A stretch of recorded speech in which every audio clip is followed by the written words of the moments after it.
سيدنا محمد وعلى آل سيدنا محمد وبارك وسلم. اللهم صل على سيدنا محمد وعلى آل سيدنا محمد وبارك وسلم. صل على رسوله الكريم وعلى أعوذ بالله من الشيطان الرجيم. بسم الله الرحمن الرحيم. فأما من أعطى واتقى وصدق بالحسنى فسنيسره لليسرى وأما من بخل واستغنى وكذب بالحسنى فسنيسره للعسرى.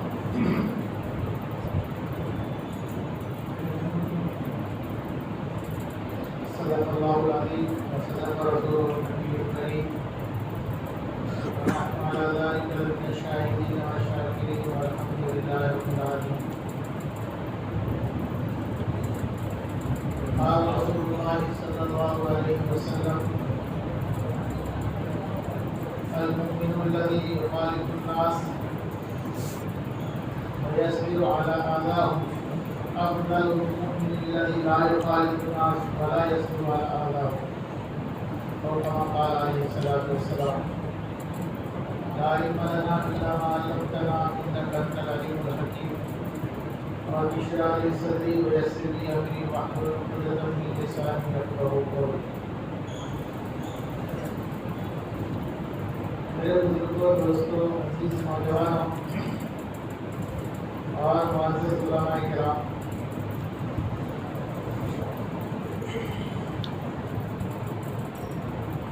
ہمیں اس بات پر اللہ تعالیٰ کا شکر ادا کرنا چاہیے کہ اللہ تبارک و تعالیٰ نے ہم سب کو ایمان کی دولت سے نوازا. اس بات پر اللہ کا شکر کرنا چاہیے.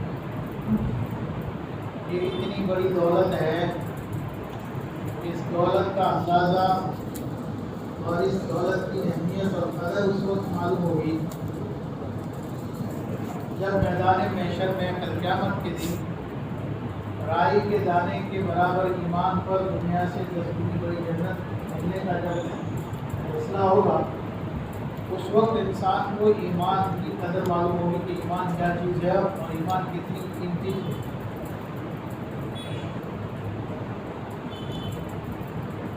اللہ تبارک و تعالیٰ نے ہمیں ایمان بھی دیا اور مزید اللہ کا احسان کہ اللہ تعالیٰ نے مجھے اور آپ کو ایمان بنانے والی محنت کے ساتھ بھی لگایا، جس سے ایمان بنتا ہے، آخرت بنتی ہے، انسان کا معاشرہ بنتا ہے، انسان کی قبر سنورتی ہے، حشر سنورتا ہے. اعمال کے بہتر ہونے پر دنیا کے بہتر ہونے کا اللہ نے وعدہ کیا. جس کے اعمال بہتر ہوں گے اللہ اس کی دنیا بہتر بنا دے، دنیا کی زندگی اللہ اس کی بہتر بنا دے. کیونکہ اعمال کو بہتر بنانے کی محنت ہے کہ ہمارے اعمال بہتر ہو جائے. بدتر اعمال تو دنیا میں بہت ہو رہے، بدتر اعمال دنیا میں بہت ہو رہے اور کرنے والے بہت ہیں، لیکن بہتر اعمال کرنے والے تھوڑے. اور اللہ نے دنیا کا نظام چلایا وہ بہتر اعمال والوں کی وجہ سے. دنیا کا نظام جو اللہ قائم رکھیں گے وہ کن کی وجہ سے؟ جب تک وہ اچھے کام کر رہے ہوں گے، اللہ کی رضا والے کام ہو رہے ہوں گے، چاہے ایک آدھ ہوگا، چاہے 1-2 افراد ہوں گے، اللہ ان کی وجہ سے دنیا کے نظام کو چلائیں گے. اللہ کے یہاں اچھے کاموں کی اتنی قدر ہے، اللہ کے یہاں بہتر کام کی اتنی اہمیت ہے. اس لیے ہمیں اس بات پر اللہ کا شکر کرنا چاہیے کہ اللہ تیرا احسان ہے، تیرا فضل ہے، تیرا کرم ہے کہ تو نے ہمیں ایمان کی دولت سے نوازا ہے اور ایمان بنانے والی محنت کے ساتھ جوڑا ہے. قرآن کریم کے اندر اللہ نے نبیوں کو کہا، نبیوں کو نعمت دینے کے بعد اللہ نے نبیوں سے کہا کہ تم شکر کرو. حضرت موسیٰ علیہ نبی علیہ السلام کے بارے میں اللہ نے قرآن کریم کے اندر فرمایا کہ اے موسیٰ ہم نے تم سے بات کی. موسیٰ کلیم اللہ تھے نا، اللہ سے بات کرتے تھے. اے موسیٰ ہم نے تم سے بات کی اور ہم نے تم کو نبوت دی، تمہیں اس بات پر شکر کرنا چاہیے۔ اللہ نبی سے کہہ رہے ہیں، کس سے کہہ رہے ہیں؟ اللہ نبی سے کہہ رہے ہیں کہ ہم نے تم سے بات کی نا، یہ بھی بہت بڑا اللہ کا احسان ہے کہ اللہ نے پیغمبر سے بات کی اور پھر آپ کو نبوت دی، اس پر اللہ کا شکر کرنا۔ اور آپ جانتے ہیں شکر پر اللہ کیا کرتے ہیں؟ آپ جانتے ہیں نا، بیانوں میں سنتے ہیں شکر کرنے پر کیا ہوتا ہے؟ نعمت میں اضافہ ہوتا ہے، نعمت بڑھتی ہے۔ اچھا، اس مجمع میں سے کون چاہتا ہے کہ میری نعمتیں بڑھے، کہ میرے اوپر اللہ کی نعمتیں زیادہ ہو؟ دو تین آدمی نے ہاتھ اوپر کیا، وہ چاہتے ہیں، باقی نہیں چاہتے کہ ہمارے اوپر اللہ کی نعمتیں ہوں۔ ہر ایک چاہتا ہے کہ میرے اوپر اللہ کی نعمتیں ہوں، ہے نا؟ تو نعمتوں کا بڑھنے کا دار و مدار اللہ نے کس کے ساتھ رکھا ہے؟ کہ اللہ کا شکر کرو۔ ایمان کا شکر کیا ہے؟ ایک تو ہے شکر لفظی، علماء سے پوچھو، ایک ہے لفظ شکر، لفظی شکر کا آدمی کہتے ہیں الحمدللہ، اللہ کا شکر ہے، اور ایک ہے شکر عملی کہ اللہ کی نعمتوں پر انسان شکر کرے، عمل کر کے بتائے۔ کیا کر کے بتائے؟ اللہ نے ایمان دیا تو ایمان کا شکر کیا ہے؟ ایمان والے اعمال کرے، ایمان والے اعمال کرے، وہ اعمال کرے جس سے ایمان میں طاقت پیدا ہوتی ہے، وہ اعمال کرے جس سے ایمان میں پاور پیدا ہوتا ہے، وہ اعمال کرے جو اس کو اعمال پر کھڑا کر دے۔ عمل پر آدمی اپنی جسم کی طاقت سے کھڑا نہیں ہوتا، جسم کی طاقت سے کھڑا ہوتا ہے، نماز پڑھنے پر یا تلاوت کرنے پر یا تسبیح کرنے پر یا روزہ رکھنے پر آدمی جسمانی طاقت سے کھڑا ہوتا ہے کہ نہیں، وہ تو ایمانی طاقت سے کھڑا ہوتا ہے۔ آدمی آپ جسمانی اعتبار سے دیکھنے جاؤ گے پتلا دبلا ہے، لکڑی کے سہارے سے ہے، لیکن نماز ایک بھی نہیں جا رہی، سردی ہو گرمی ہو کچھ بھی ہو وہ پابند ہے، نماز میں نظر آ رہا ہے۔ اور ایک آدمی ہٹا کٹا پہلوان ہے، ہٹا کٹا پہلوان ہے، کئی کلو وزن اٹھا لیتا ہے، لیکن مسجد میں آنے کی توفیق نہیں ہے۔ تو نماز جسمانی طاقت کی وجہ سے نہیں پڑھی جا رہی، نماز پڑھنے کی جو توفیق ہوتی ہے وہ ایمانی طاقت سے پیدا ہوتی ہے۔ جب ایمان طاقتور ہوتا ہے تو طاقتور ایمان اس کو اعمال پر کھڑا کرتا ہے، طاقتور ایمان اس کو اعمال پر کھڑا کرتا ہے۔ اس لیے اللہ ہم شکر کریں کہ ایمان کا شکر یہ ہے کہ آدمی ایمان کو طاقتور بنانے والے اعمال کرے۔ ایماندار ہو کر گناہ کرتا ہے، علماء سے پوچھو ایمان گھٹتا ہے کہ بڑھتا ہے؟ ایمان والا ہو کر گناہ کرے تو اس کا ایمان میں پاور پیدا ہوگا یا کمزوری پیدا ہوگی؟ کمزوری آئے گی، ایسا کمزور ہو جائے گا، ایسا کمزور ہو جائے گا کہ اس کا جمعہ تک پہنچنا مشکل ہو جائے گا، اس کا عید تک پہنچنا مشکل ہو جائے گا۔ اور جب اعمال اچھے کرے گا، ایمان والے اعمال میں اپنے آپ کو لگائے گا، اپنے وقت کو جو فارغ وقت ہے جو اس کا اللہ نے مقرر کیا اس وقت پر اپنے آپ کو جب ایمان کی محنت میں لگائے گا تو اللہ تبارک و تعالیٰ اس کے ایمان میں وہ طاقت پیدا کریں گے کہ کوئی بھی رکاوٹ اس کو اعمال کرنے سے نہیں روک پائے، کوئی بھی رکاوٹ، چاہے وہ بارش ہو، گرمی ہو، سردی ہو، دشمنوں کے پہرے ہو، کچھ بھی ہو، وہ عمل سے نہیں روک پائے گا، وہ عمل کر کے رہے۔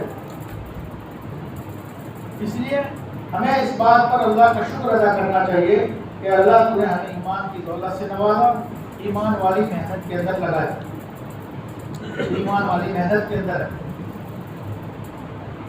ایمان والی محنت سے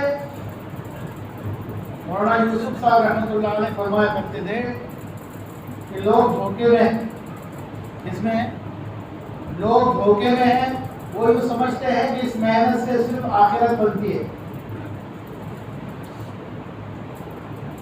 اس لیے بہت سارے لوگ دنیا کی لالچ رکھنے والے، دنیا سے محبت رکھنے والے اس محنت میں نہیں لگتے، اپنا وقت ادھر نہیں لگاتے، کیونکہ ان کے ذہن میں ہے کہ یہ محنت سے تو کیا بنتی ہے، صرف آخرت ہوتی ہے. حالانکہ مولانا نے فرمایا کہ اس محنت میں لگنے سے اللہ تعالیٰ ان کی دنیا بھی بہتر بنائیں گے، آخرت بھی بہتر بنائیں گے. ہم دنیا بہتر بننے کی نیت سے کام نہیں کریں گے، کام تو ذمہ داری ہے اس لیے کریں گے. اللہ تعالیٰ نے مجھے اور آپ کو حضور اکرم صلی اللہ علیہ وسلم کی امت میں جو پیدا فرمایا، کیوں نہیں پیدا فرمایا؟ اللہ نے ہمیں ذمہ دار بنایا. ہم میں سے ہر ایک ساتھی ذمہ دار ہے، ہر ایک ساتھی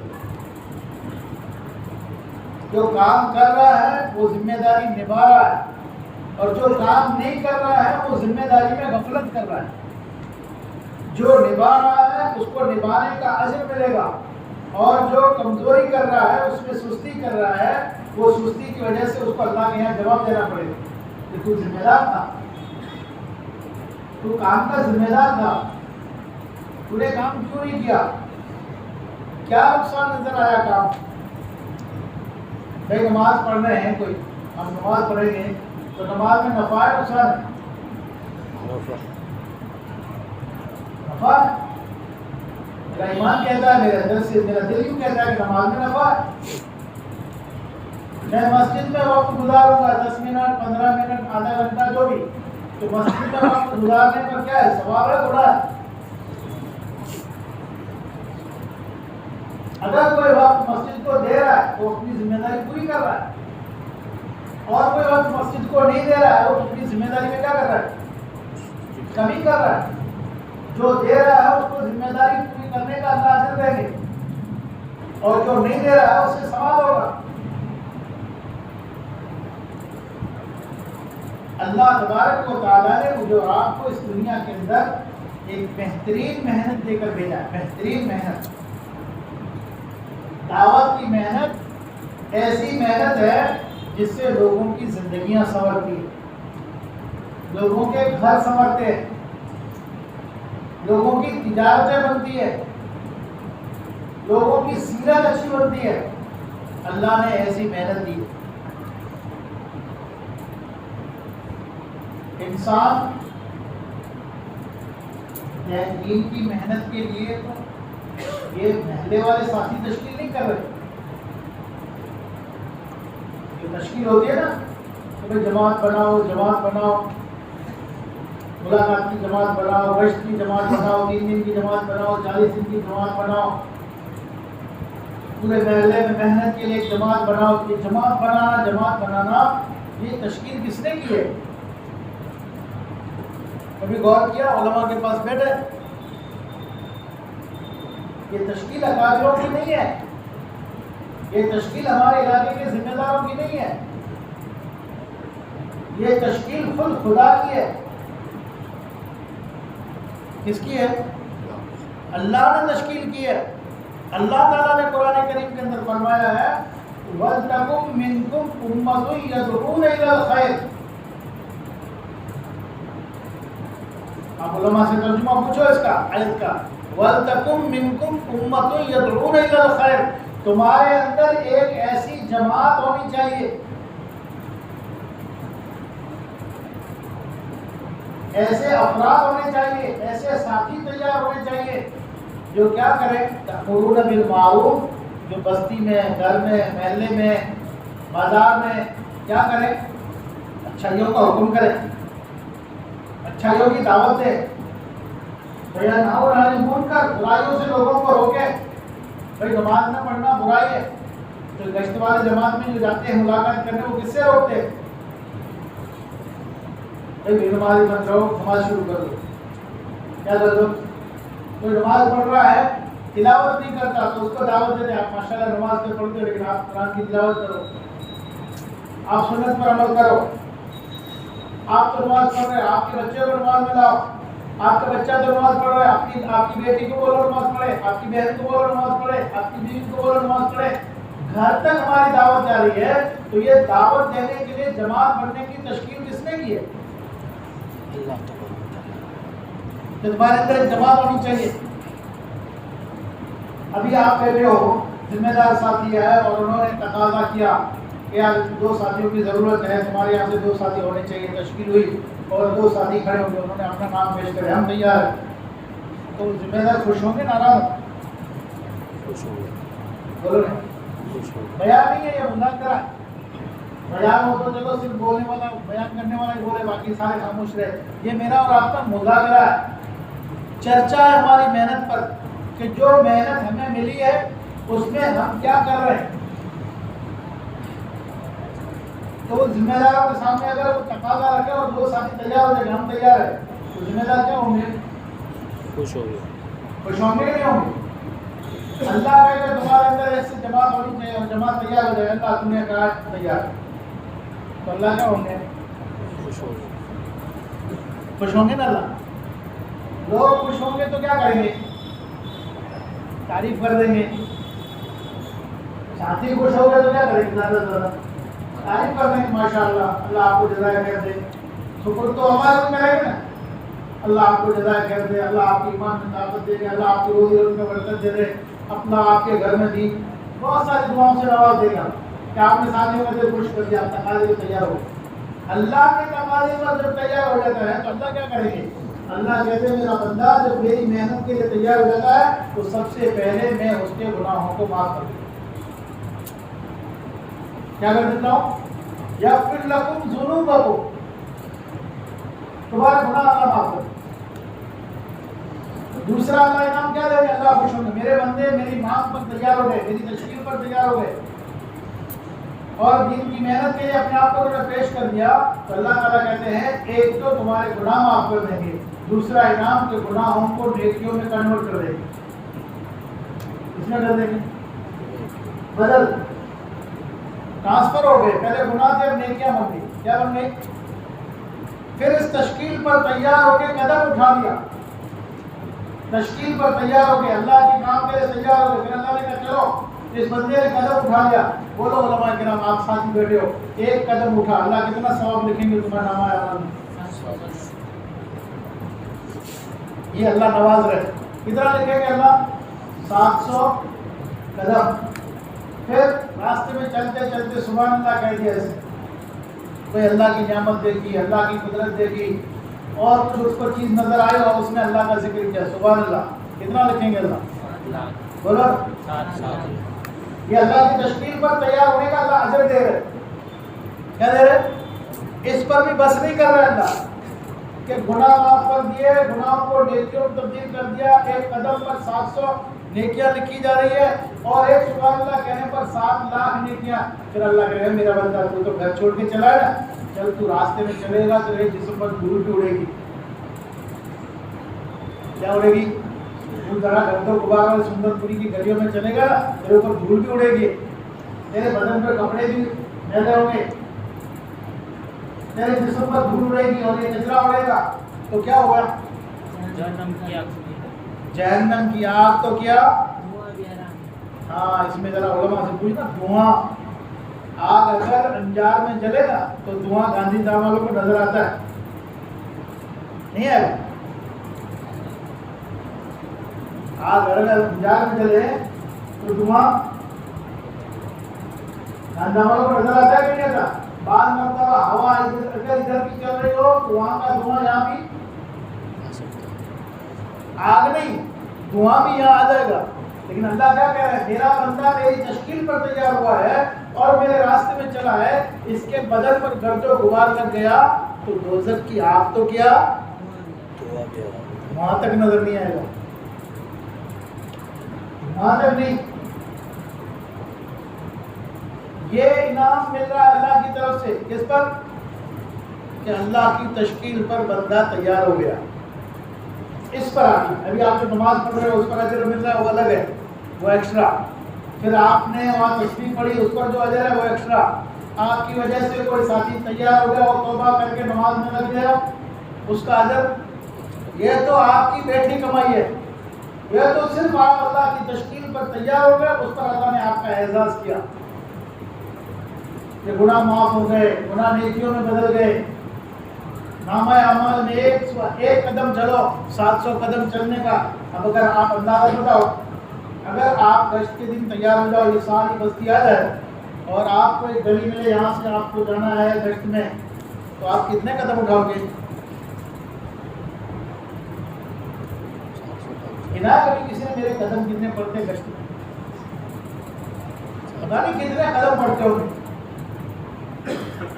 ہزاروں قدم پڑتے ہوں گے، چلو زیادہ ہم لاکھوں کی تعداد میں کریں، ہزاروں قدم ہم اٹھا کر آتے ہوں گے مسجد میں واپس، ایک قدم پر 700 نیکیاں ہیں، ہزاروں قدم، مان لو 2000 آدمی نے قدم اٹھائے،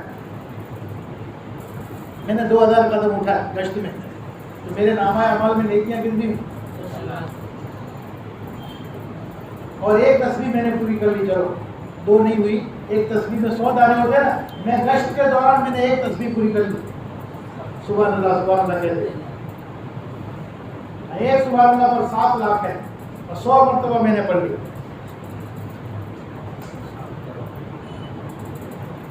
کتنی نیکیاں اللہ دے رہا ہے آپ کو، اس سے بڑا اکرام دنیا کی کوئی طاقت نہیں کر سکتی، کوئی بادشاہ نہیں کر سکتا، جو رب اپنے دین کی محنت پر بندے کا اکرام کرتا ہے۔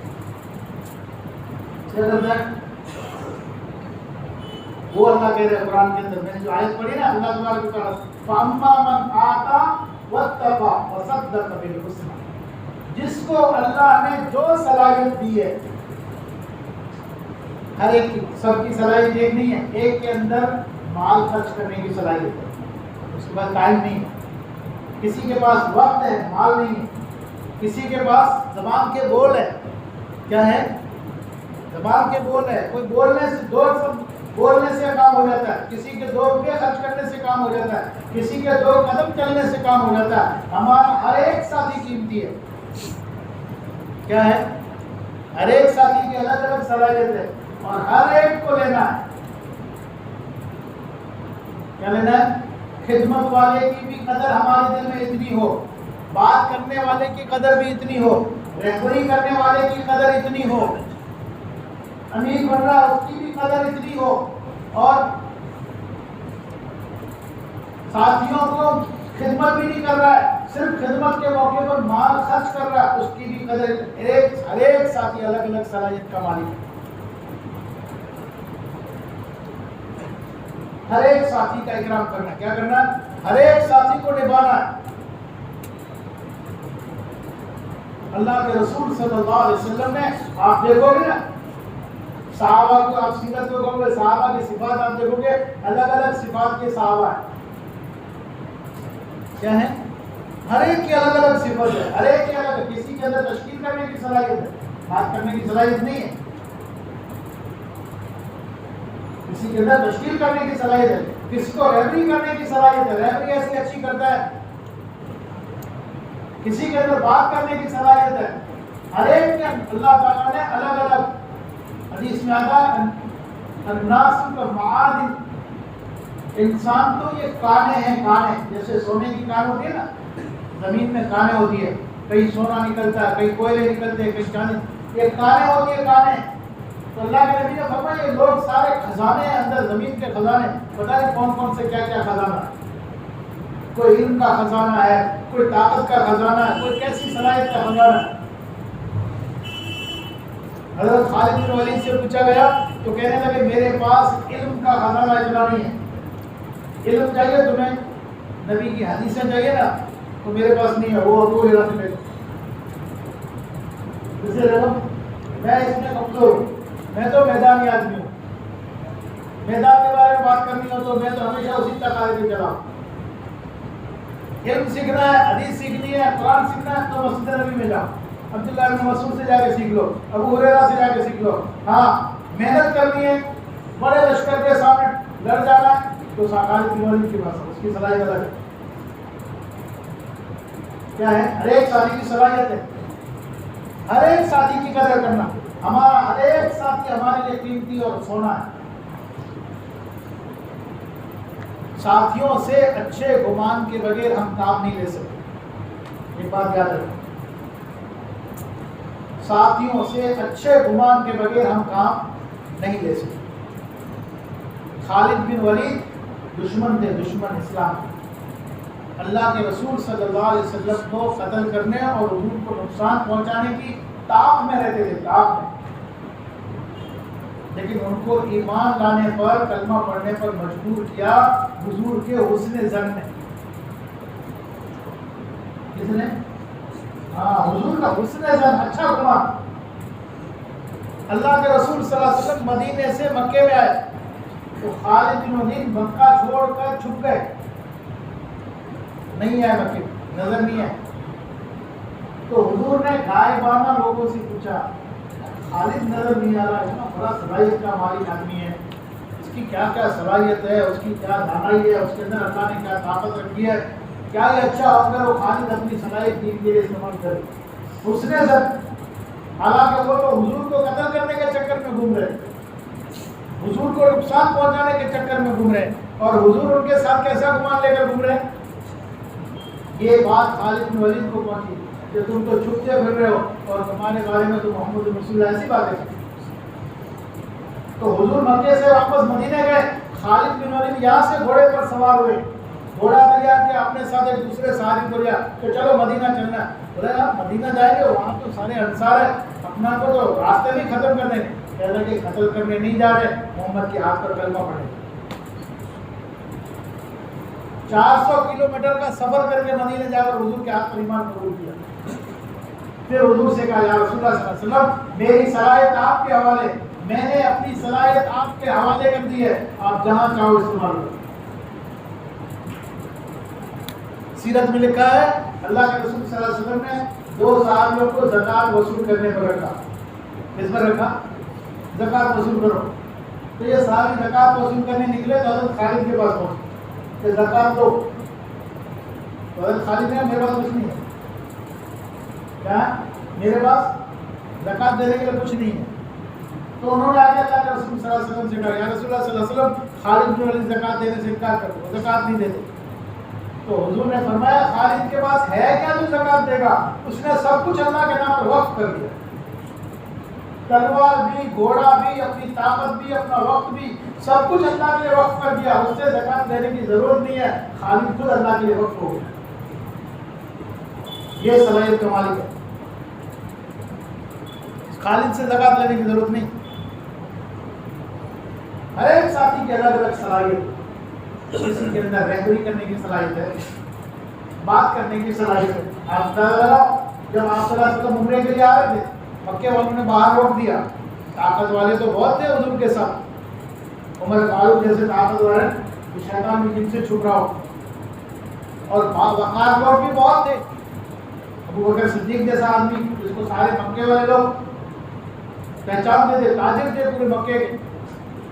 لیکن مکے والوں سے بات چیت کرنا ہے، ان کو سمجھانا ہے کہ اپنوں کو اجازت دے دیں عمرے کی. تو کس کو بھیجا؟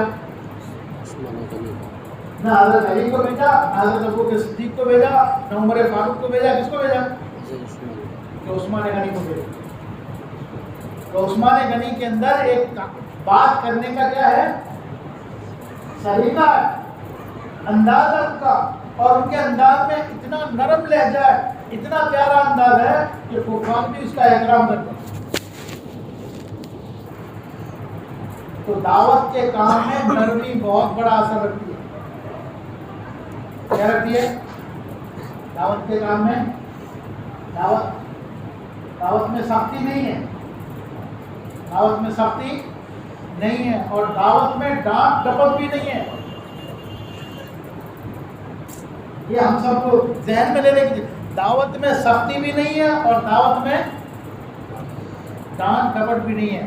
آپ کو میں بتاؤں اذان کیا ہے؟ اذان کیا ہے؟ اذان دعوت ہے.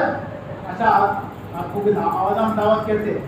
تو اذان جب پوری ہوتی ہے تو اس کے بعد جو دعا پڑھتے ہیں، دعا میں کیا لفظ ہے پتہ؟ اللہم رب ہذہ الدعوۃ التامہ. ادھوری دعوت نہیں، اذان تو مکمل دعوت ہے. اذان تو مکمل پوری کی پوری اذان دعوت ہے. اچھا دعوت حکم سے پہلے ہے حکم کے بعد؟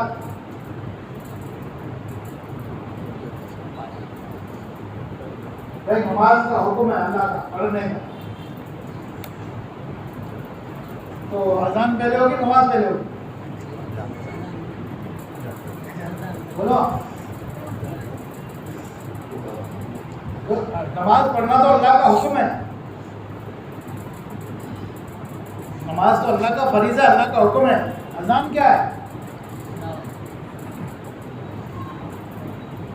کہ اللہ کے حکم کو خوبصورت بنانے والی اور حکم کے اندر طاقت پیدا کرنے والی چیز دعوت ہے۔ اچھا آپ سب کو پتا ہے کہ 5 وقت کی نماز روزانہ فرض ہے نا؟ فجر بھی فرض ہے، ظہر بھی فرض ہے، عصر بھی فرض ہے، مغرب بھی فرض ہے، عشاء بھی فرض، سب کو پتا ہے۔ اور یہ فرض کب تک رہے گی؟ رہیوار کو یا پورا قیامت تک فرض ہے، سب کو معلوم ہے نا؟ تو پھر روزانہ اذان دینے کی کیا ضرورت ہے؟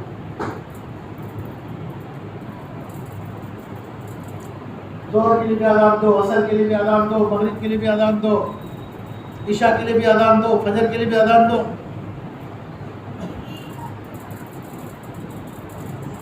سمجھ میں آ رہی ہے؟ اللہ نے اذان کہ اذان دعوت ہے، دعوت، دعوت کے بغیر عمل میں آنا دشوار ہو جائے گا، دعوت کے بغیر عمل پر جمنا دشوار ہو جائے گا، اس لیے اس کو بار بار یاد دلاؤ۔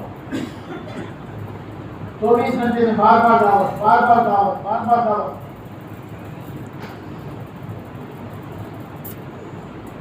اچھا یہ دعوت کس کے لیے؟ سندر پوری میں تو بہت سارے غیر ایمان والے بھی سوتے ہیں، تو یہ جو اذان ہے کن کے لیے ہوتا ہے؟ بہت سارے ایک طبقہ ہے جو کہتا ہے کہ جاؤ غیروں میں جا کے دعوت دو، ایک طبقہ یہ کہتا ہے کہ غیروں میں جا کے دعوت دو، مسلمانوں کو کیا دعوت دینے کی؟ اذان کس کے لیے؟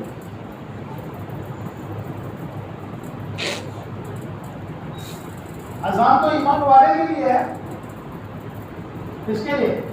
ایمان والے کے لیے دعوت ہے۔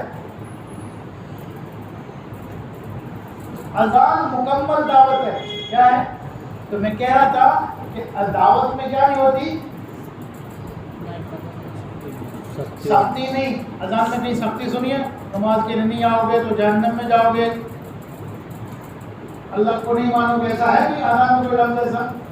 بس اذان میں تو اللہ کی بڑائی، اس کی بڑائی، اللہ اکبر، اللہ اکبر، اللہ بڑا ہے، اللہ بڑا ہے۔ دکان بڑی نہیں، تجارت بڑی نہیں، کاروبار بڑا نہیں، دوست بڑا نہیں، آپ کی محفل بڑی نہیں، بڑا کون ہے؟ اللہ اکبر۔ کتنی مرتبہ کہنا پڑتا ہے؟ 4 مرتبہ۔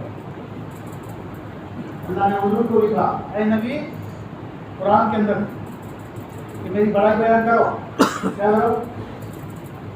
یا ایھا المدثر قم فانذر وربک فکبر، جاؤ لوگوں کو ڈراؤ اور میری بڑائی بیان کرو، میں بڑا ہوں، میرا عہدہ بڑا نہیں، میرا ملک بڑا نہیں، میری دکان بڑی نہیں، میرا سماج بڑا نہیں، میری عقل بڑی نہیں، کون بڑا ہے؟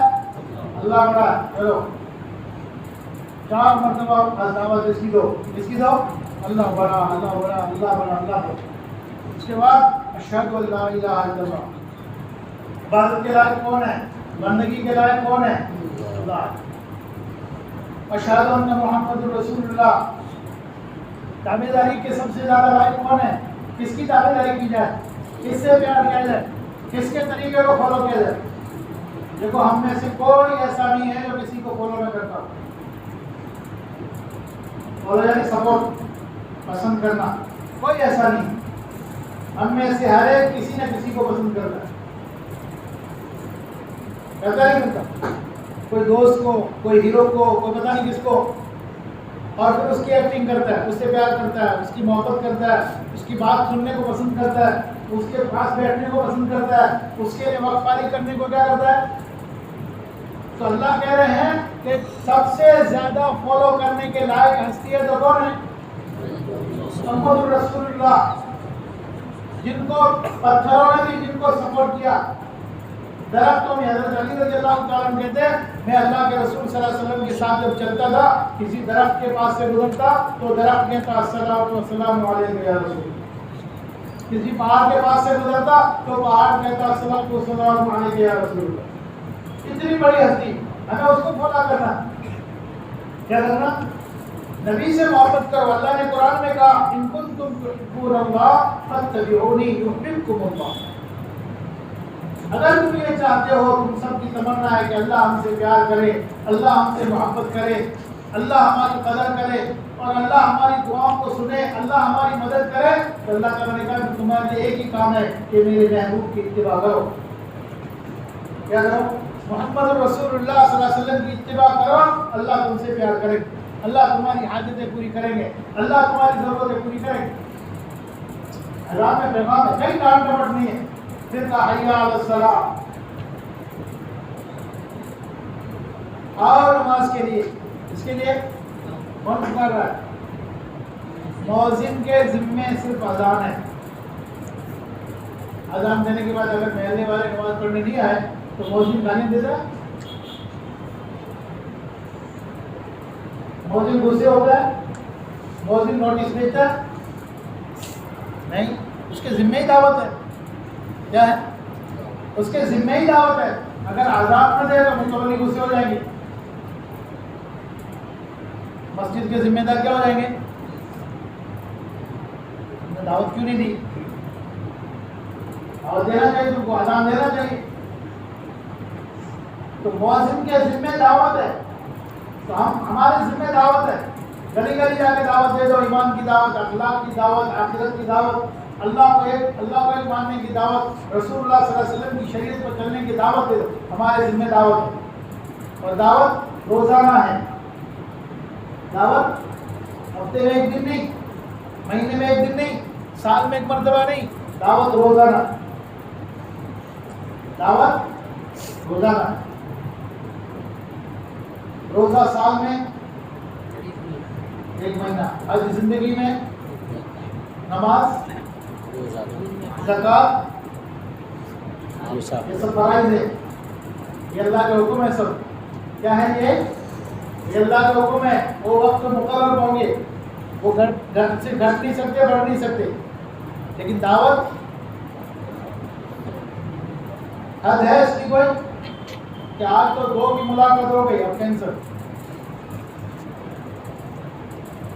ہمارا تو حال یہ ہے، ہماری دعوت میں سستی کتنی ہے پتہ ہے؟ 2 ساتھی یہاں نام دیے، جاؤ عمر بھائی کی ملاقات کر کے آؤ، مولانا کی ملاقات کر کے آؤ، مولانا علی محمد کی، یہاں سے 2 ساتھی گئے، عمر بھائی ہے نہیں، ایک تو وہی کینسل تھا، عمر بھائی ہے نہیں۔ اب گئے مولانا علی محمد کے گھر، آواز دی، مولانا علی محمد ہے کہ نہیں، وہ رندم گئے، ٹھیک ہے، صبح کارگزاری گئے تھے، ساتھی تھے نہیں، دعوت ہماری پوری ہو۔ اور نہیں مسلمان محلے میں، اور نہیں ہماری بستی میں، دعوت محدود نہیں ہے۔ دعوت کے اللہ نے حد مقرر نہیں کی کہ بھائی 2 ہی کو دعوت دو، 3 ہی کو دعوت دو، 5 ہی کو دعوت دو، جتنے ملے ان کو دعوت دو، جس کو پہچانو اس کو دعوت دو۔ ہمارے ذمہ دعوت ہے، دعوت کی حد نہیں ہے دعوت کی۔ اور ایک علماء نے نقطہ لکھا، دعوت مسجد کے باہر ہے،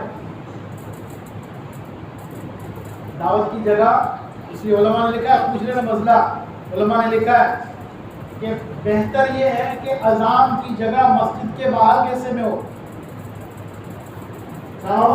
مستحب یہ ہے، مستحب یہ ہے کہ اذان کی جگہ مسجد کی حد سے باہر ہو، کہ اذان کا مقام باہر ہے، کہ اذان دعوت ہے۔ تو اللہ تبارک و تعالیٰ کہہ رہے ہیں اذان میں سختی نہیں، اذان میں ڈانٹ ڈپٹ نہیں، سب جگہ کیا ہوگی؟ کامیابی، آؤ نماز کے لیے، پھر کہا حی علی الفلاح، آؤ کامیابی کے لیے۔ اللہ کہہ رہے ہیں نماز میں نے تمہارے کاموں کی کیا ہے؟ نماز میں میں نے تمہارے کاموں کو رکھا ہے، بننے کا رکھا ہے۔ نماز سے تمہارے کام بنتے ہیں، اور ہم سمجھتے ہیں کہ نماز سے ہمارے کام میں حرج ہوتا ہے۔ نماز سے ہمارے کاموں میں حرج نہیں ہے، ہمارے کاموں میں نماز سے نقصان نہیں ہے، نماز سے ہمارے کاموں میں مدد ہے۔ صحابہ کے جتنے اپنے مسائل حل کروائے کس کے ذریعے سے؟ کسی نے روزی کا مسئلہ حل کروایا، کسی نے سواری کا مسئلہ حل کروایا۔ آپ پڑھو سیرت صحابہ کی، نماز کے ذریعے سے کسی نے روزی کا مسئلہ حل کروایا، نماز کے ذریعے سے، نماز پڑھتے رہے گھر کی چکی شروع ہو گئی۔ کسی نے مرا ہوا کھچر سواری مرا ہوا زندہ کروایا، کس سے؟ نماز کے ذریعے سے۔ ایک عورت نے اپنے بچے کو زندہ کروایا نماز کے ذریعے سے، تو اللہ کہہ رہا ہے نماز تو میں نے تمہارے کاموں کی حیاتی کے لیے رکھا ہے کہ تمہارے کام زندہ ہو گئے نماز سے، نماز سے تمہارے کام بنیں گے۔ اور ہم سمجھتے ہیں نماز پڑھنے سے ہمارے کام میں حرج ہوگا، کام میں حرج نہیں ہوتا۔ اس لیے میرے دوستو اللہ تعالیٰ نے مجھے اور آپ کو یہ محنت دی ہے، یہ محنت ساتھیوں کے حسن ظن کے ساتھ، اس کے ساتھ ہر ایک ساتھی سے اچھا گمان رکھو، ظنوا بالمؤمنین خیرا، ہر ایک ساتھی سے اچھا گمان رکھو، اچھا، کسی ساتھی سے کوئی برا گمان نہیں۔ اپنے آپ کو بہتر سمجھنا اور سامنے والے کو کم سمجھنا یہ شیطان کی صفات میں سے، مومن کی صفات میں سے نہیں ہے۔ کس کے صفات میں سے؟ آپ دیکھو قرآن میں شیطان نے کیا کہا اللہ کو، انا خیر منہ، میں تو آدم سے افضل ہوں، کیا ہوں؟ حالانکہ عبادت گزار ہے، سب کچھ ہے، اللہ کا برگزیدہ بندہ ہے، زمین آسمان میں کوئی جگہ اس نے نہیں چھوڑی جہاں اس نے سجدہ نہیں کیا ہو۔ اس لیے فرمایا ساتھیوں سے اچھا گمان کیا رکھو۔ حیات الحیوان میں ایک اللہ والے نے قصہ لکھا کہ میں تو ہر ایک چیز کے ساتھ اچھا گمان لیتا ہوں، کیا رکھوں؟ میں تو ہر ایک چیز کے اندر اچھا ہی تلاش کرتا ہوں، اچھا ہی، میں خوبیاں تلاش کرتا ہوں۔ کہنا کہ ہر ایک کے اندر آپ کو خوبیاں نظر آتی ہیں، ہاں مجھے ہر ایک کے اندر خوبیاں نظر آتی ہیں، اللہ والے۔ تو ایک سوال کرنے والے کے سوال عجیب ہوتے ہیں نا، کہنے کہ اچھا آپ کو ہر چیز کا خوبیاں نظر آتی ہے تو بتاؤ سور میں کیا خوبی ہے؟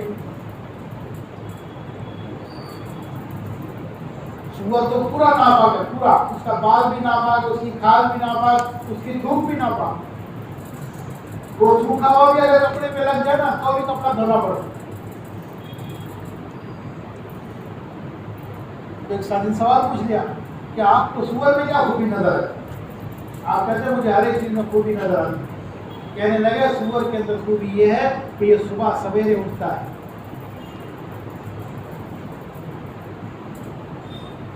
کیا خوبی تلاش کی؟ یہ صبح سویرے اٹھتا ہے اور اپنا رزق تلاش کرتا ہے، کیا کرتا ہے؟ آپ دیکھنا اس کے مقابلے میں آپ کو کتا فجر کے وقت سوتا ہوا ملے گا، سور آپ کو فجر کے وقت سوتا ہوا نہیں ملے گا۔ اللہ والوں نے کہا کہ مجھے سور میں بھی خوبی نظر آتی ہے، اور جو لوگ نادان ہوتے ہیں وہ تو نبیوں میں بھی کمیاں تلاش کرتے ہیں، جو نادان ہوتے ہیں، ناسمجھ ہوتے ہیں، کم عقل ہوتے ہیں، وہ تو نبیوں میں بھی کیا کمیاں تلاش کرتے ہیں، کیا کرتے ہیں؟ تو نبیوں کو بھی پاگل سمجھتے نہیں۔ ہماری محنت ہے، نبوت والی محنت ہے، اچھے اخلاق کے ساتھ چلے گی، کیسے چلے گی؟ اور ہر ایک ساتھی کے ساتھ حسن ظن کے ساتھ چلے گی، خوبیوں کے ساتھ چلے گی۔ اللہ نے اس محنت میں تاثیر رکھی ہے کہ جتنی آپ ساتھیوں کی تعریف کرو گے نا، ان کی غلطیوں کو درگزر کرو گے اور ان کی تعریف کرو گے تو آپ کے کام میں ترقی ہوتی چلی جائے گی، چلی جائے گی۔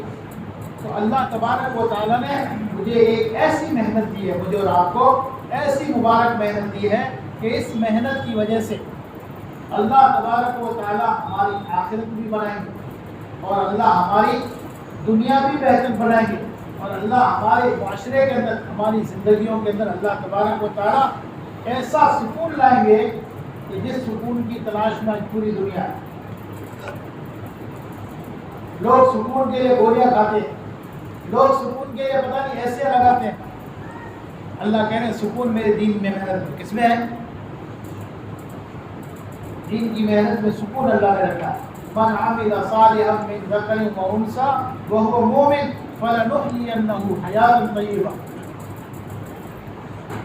پاکیزہ زندگی، خوبصورت زندگی۔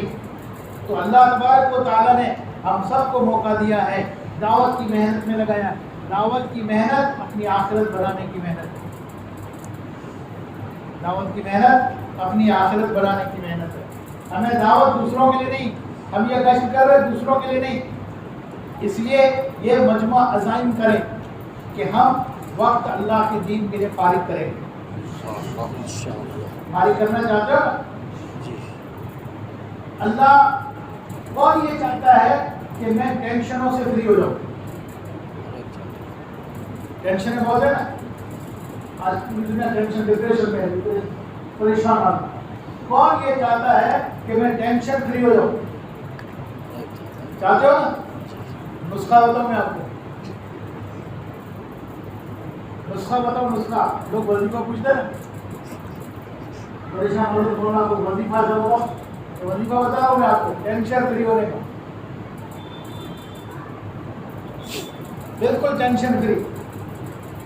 اگر آپ تھوڑا سا کام کرو گے، یہ میں نہیں کہہ رہا ہوں، میں تو صرف حوالہ بھی، اللہ کہہ رہے ہیں. کون کہہ رہے ہیں؟ اللہ نے کہا ہے، حدیث قدسی ہے، ڈائریکٹ اللہ نے حضور سے بیان کی ہے. اس کے بیچ کے راوی جبرائیل امین ہے. کون ہے؟ اور کوئی صحابی نہیں. کہ اس میں پھر کوئی آدمی ضعیف کہہ دے یا کمزور کہہ دے، فلانا کہہ دے، اس میں ضعیف ہونے کا شک ہی نہیں ہے. یہ 100% سچی حدیث ہے.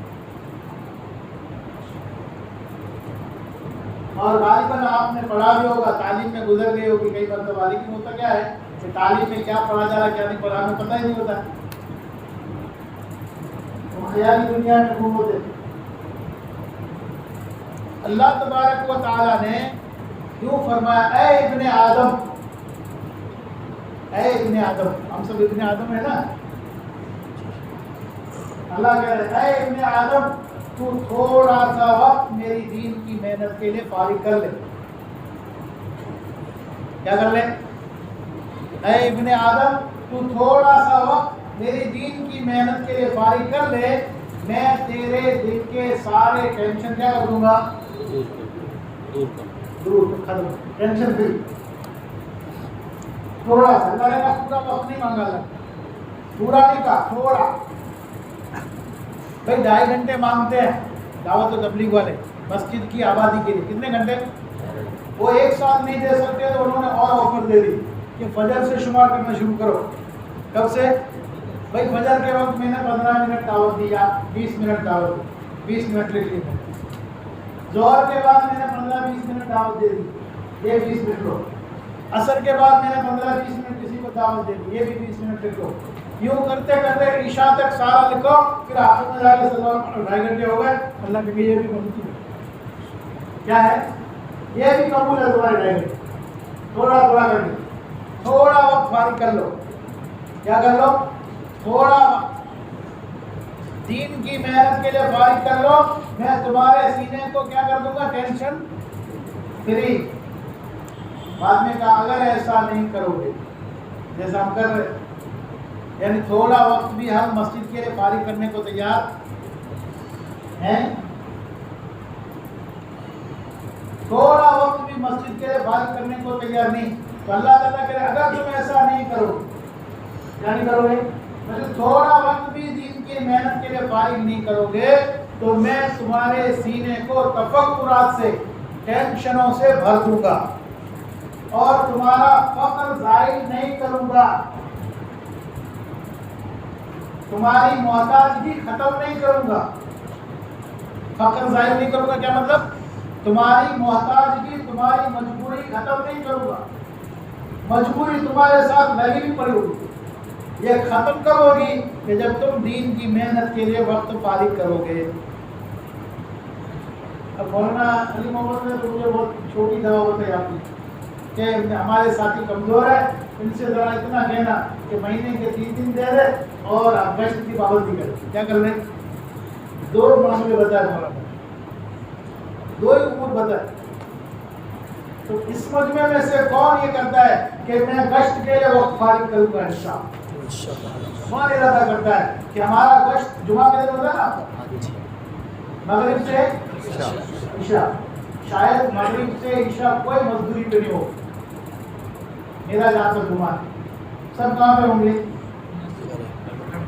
اب ایک بندے کو اس کی دکان آباد رہے اس کے لیے، ایک گیرج والے کو اس کی گیرج آباد رہے اس کے لیے میں 8 گھنٹے دیتا ہوں، میرا گھر دین کے اعتبار سے آباد رہے، میں مسجد کو 1.5 گھنٹہ ہفتے میں نہیں دے سکتا، میں اس کو روزانہ میں 8 گھنٹے دے رہا ہوں، میرا گھر آباد رہے، میری قبر آباد ہو جائے، میری آخرت آباد ہو جائے، میں ہفتے میں 1.5 گھنٹہ نہیں دے سکتا۔ اگر آپ یہ جو ہاتھ اٹھائے، اللہ کرے اللہ تعالیٰ آپ کے عزائم کو قبول کرے اور آپ کو آپ کے عزائم کے مطابق وقت فارغ کرنے کی توفیق دے۔ یہ مجمع اگر جمعہ کے دن اتنا کا سارا مجمع وقت فارغ کرے مغرب سے عشاء کا، انشاءاللہ آپ اپنے محلے میں دین کی رونق دیکھو گے اور دین کی برکتیں دیکھو گے۔ آپ کا محلہ دوسروں کے لیے نمونہ بنے گا انشاءاللہ۔ دوسرا، مہینے میں 3 دن۔ اچھا، فروری کا مہینہ ہم کتنے دن کا مانتے ہیں؟ فروری کتنے دنوں کو مانتے ہیں؟ 28 دنوں کا نا؟ مانتے کہ نہیں مانتے؟ اس کو 28 دن کا کس نے بنایا؟ سارے مہینے 11 مہینے کو 31 کا، کوئی 30 کا، فروری میں ڈائریکٹ 3 دن اڑ گئے۔ ہم نے مان لیا، پہلی تاریخ کو بغیر ہو گئی، مان لیا نہیں مان لیا؟ ہمارے بڑے کہتے ہیں اللہ کے لیے ہر مہینہ 27 دن کا مان لو۔ اس کے لیے اللہ کے لیے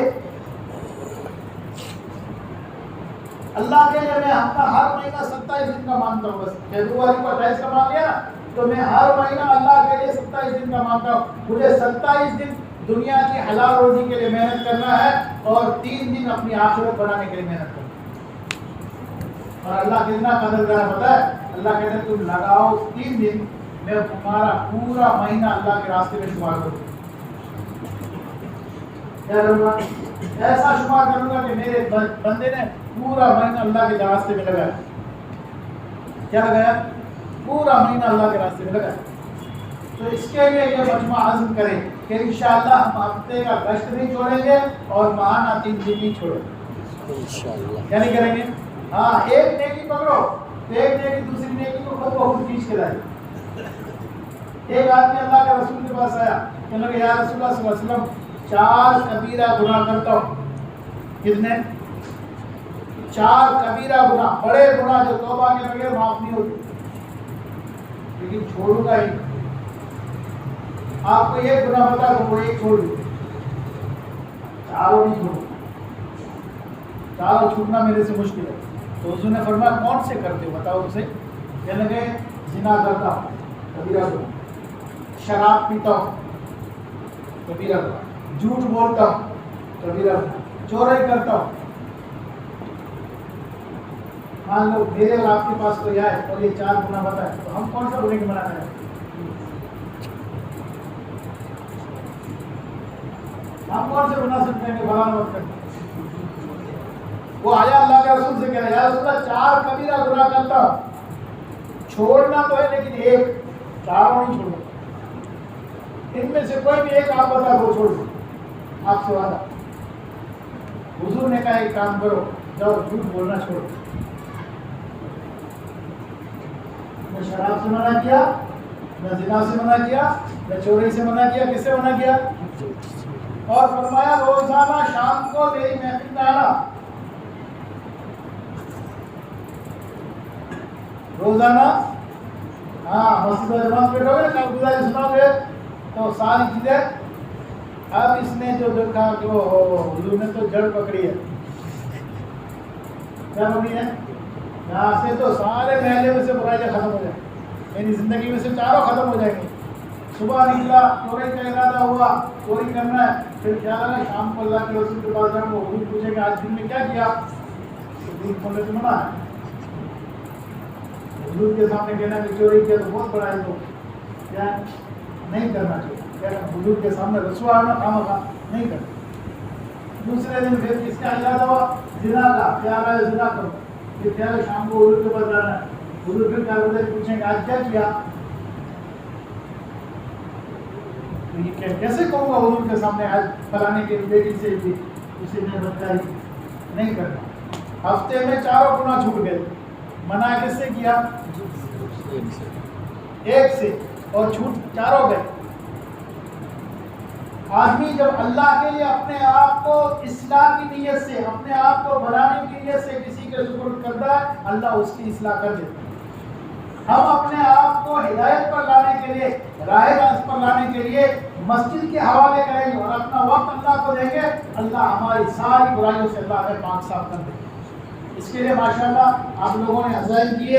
اب بہتر یہ ہے مولانا تشریف کر لیں تو یہ سارا مجمع ایک ہفتے میں تو جائے گا نہیں، وقت پر لگائیں گے 3 دن ہر مہینے۔ انشاءاللہ تو بہتر یہ ہے کہ ان کا ہفتہ اگر طے کر لیا جائے اور 3 ساتھی جو لے کر چلنے والے اور ان کی جوڑیاں بن جائے تو وہ اپنی جوڑیوں کے ساتھ پہلے دوسرے تیسرے چوتھے ہفتے میں آپ کی اس بستی کو، میں یاد ہے ایک دن ایسا بھی تھا کہ ہر ہفتے آپ کی یہاں سے جماعت جاتی تھی۔